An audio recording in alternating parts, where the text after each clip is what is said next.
What's up everyone, Darcblade here, returning with my Mass Effect 3 multiplayer class guide. Today we are going to be taking a look at our first Retaliation DLC character, the Turian Ghost Infiltratore. This character has the potential of becoming my favourite, and that's not just because the DLC is new. The Turian Ghost has the potential to do a lot of damage, and at long last we get a Turian Infiltrator, which I've been longing for. Anyway, as always I spec my characters for the harder difficulties in the game. I put maximum points into Tactical Cloak, putting points into Assault Rifle damage over bonus power. This is because Assault Rifle damage is unique to this class, and thus I'm going to be using the Assault Rifle with this class. I put points into Recharge Speed over melee damage because I want to be using Tactical Cloak as much as possible. And lastly, I put points into damage over duration as, like I said, I want to be activating Tactical Cloak in order to get that Assault Rifle damage bonus as much as possible. With the Stimulant Pack, I put points into weapon damage over survival because I am going for a full damage class with the Turian Ghost. As for pack capacity and duration, both are equally viable, but remember, pack capacity, the amount you can carry, can be supplemented with the grenade capacity gear slot. As for rank 4, I put points into damage over max shields. This is because, like I said a moment ago, I am going for a full-on damage build for the Turian Ghost Infiltratore. As for the third ability, Overload, I've covered in multiple videos before this. Basically, I've put points into the various ranks to make Overload a crowd controlling ability. The electrical effects will hit multiple opponents and weaker organics will be incapacitated for a short time when hit by Overload. As for the passive abilities of the Turian Ghost, I feel they're down to personal preference, but if you're going with the same spec I did, you won't have much points left to put in them.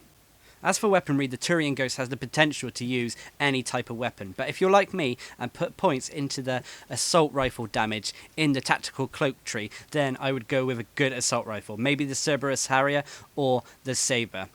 Anyway, let's get into the main part of the episode and talk about the Turian Ghost Infiltrator's moves and abilities. Its first move, the traditional Infiltrator move, is called Tactical Cloak.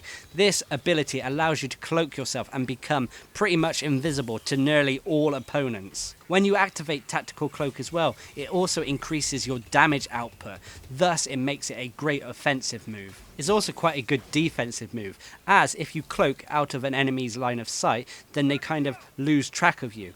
Also, you can use it to capture various objectives quite easily without attracting too much attention to yourself. Now, unfortunately, if you do an offensive move, you will break Tactical Cloak and become visible again.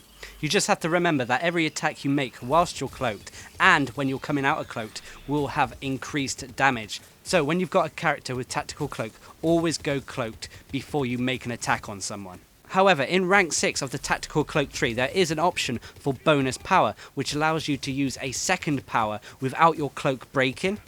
With the Turian Ghost Infiltrator, if I was using any other weapon except for an assault rifle, I would put points into bonus power over assault rifle damage, as you don't actually need the points in assault rifle damage, and if you did put points in there and used a different weapon, then it's just going to be wasted points.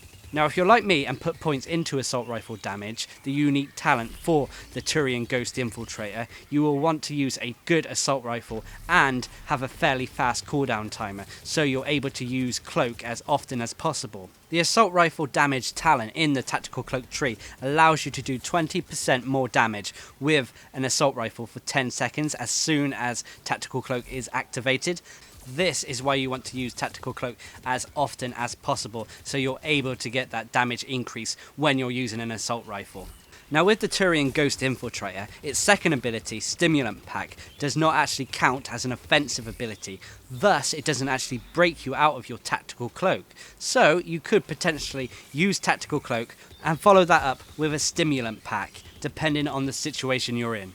Anyway, that brings us to our second ability of the Turian Ghost Infiltrator, the Stimulant Pack. The Stimulant Pack is a unique ability to all the Turians in the 26th Armiger Legion. This pack allows them to temporarily increase their damage output, as well as increase their survivability. So, when you take a Stimulant Pack, you'll have three things happen to you. Firstly, you'll have your damage output increased. This is very useful for the Turian Ghost Infiltrator, as being able to take opponents down fast is always a bonus. Also, when you come across boss type characters like the Banshees, having a Stimulant Pack with you really does help deal damage to them. The second function of the Stimulant Pack is to instantly restore your shields. This is great for when you're taking too much damage or if you've been attacked in the back or something. Being able to restore your shields really does help you get out of emergency situations quick. And lastly, the third function of the Stimulant Pack is to reduce the amount of damage you take for a short time. This ties in really well with the fact that you can use it to restore your shields instantly and then take less damage for a short period of time. You could potentially make the Stimulant Pack a tanking move, where you put as much points into reducing the amount of damage you take as possible. But I feel that the Turian Ghost Infiltrator is better with dealing as much damage as it possibly can. Then you'll want to put the points into damage dealing talents in the Stimulant Pack tree. There is a downside to all of this, however, because Stimulant Packs are consumables. You only have a set amount of them. It's not the end of the world though, because like grenades, Stimulant Packs can be refilled by going to the ammo boxes around the various maps. A quick tip is that if you put anything in the gear slot that actually increases the amount of grenades you can carry, it will also increase the amount of Stimulant Packs you can carry too. So it's well worth thinking about this when you're choosing which equipment to give your Turian Ghost Infiltrator. Anyway, moving on to the third and final ability of the Turian Ghost Infiltrator. The ability is Overload. I've covered this in numerous videos before. Overload is basically a tech move that blasts the target with electricity, dealing damage to them. It also does massive damage to opponents who have shields or barriers or who are synthetic. Basically, synthetic enemies are mechanical enemies like the Geth. Overload can also be used to both set up and activate tech combos. The tech combo that is created from Overload is Tech Burst. Once you've hit an opponent with Overload and followed that up with a secondary tech move that hits them, they will explode, hitting any other enemies that are around them with electricity. The only downside for the Turian Ghost Infiltrator is that he can't actually activate his own tech combos.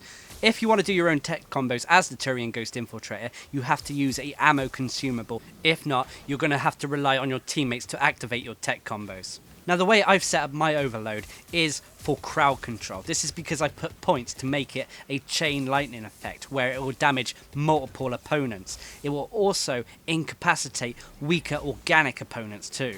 This is great when faced with multiple weaker opponents like husks. When they start swarming you, you hit them with Overload, and thanks to the chain lightning effect and the neuroshock that stuns them, you're able to escape or stun lock them and stop them from advancing any further on your position.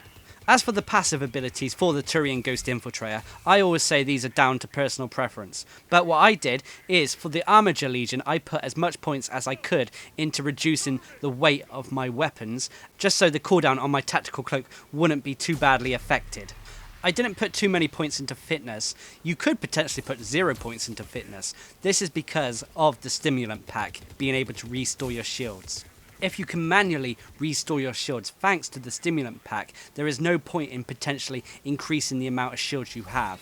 Also, because Tactical Cloak is quite a useful defensive mechanism, I mean you're able to avoid attacks and drop aggro sometimes, it means you don't have to necessarily put loads of points into health and shields. Now the Turian Ghost Infiltrator's racials are slightly different to that of a normal Turian's, and this is thanks to the propulsion packs that the Turian Ghost comes with. These propulsion packs are like miniature jetpacks scattered all over the suit of the Turian Ghost. They allow the Turian Ghost to move a lot faster than a normal Turian would be able to. Thanks to the propulsion packs, the Turian Ghost is able to dodge attacks at incredible speeds. They also give him quite a bit of distance when dashing forward or backwards. Basically, the propulsion packs enables the Turian Ghost to be incredibly maneuverable. And once you get used to the distance you can cover with the propulsion packs, you'll realise that these are a great asset to the character. The Turian Ghost does come equipped with some strong melee moves. Its normal melee is slow but quite powerful, and its heavy melee is incredibly powerful. It does stun pretty much anyone around them who gets affected by it. Basically, the Turian Ghost uses its propulsion packs to jump into the air and slam down into the ground. Anyone hit by this melee will normally be stunned or at least staggered, so it is actually quite a useful melee in emergency situations. The Turian Ghost comes with a fair amount of health and shields, not the highest in the game, but enough to make them fairly durable. The biggest tip I can give for the Turian Ghost is the rotation I use, which is basically to activate Tactical Cloak, then activate the Stimulant Pack, and then spam someone to death with assault rifle bullets. Now as you'll become invisible, use Overload as quickly as you can, as the Overload cooldown will be overwritten by the Tactical Cloak cooldown. Rinse and repeat this rotation and you should do a lot of damage.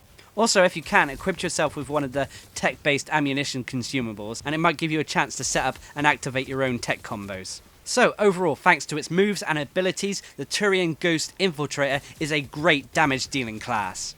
It's also a very highly maneuverable class thanks to the propulsion packs. It also comes with the unique ability to heal its own shields, as long as you've got enough stim packs to do so. Anyway, I've been Darcblade, bringing you my guide to the Turian Ghost Infiltrator in Mass Effect 3's multiplayer, possibly my new favourite character. I hope you enjoyed the video, thanks for watching, subscribe and like for more.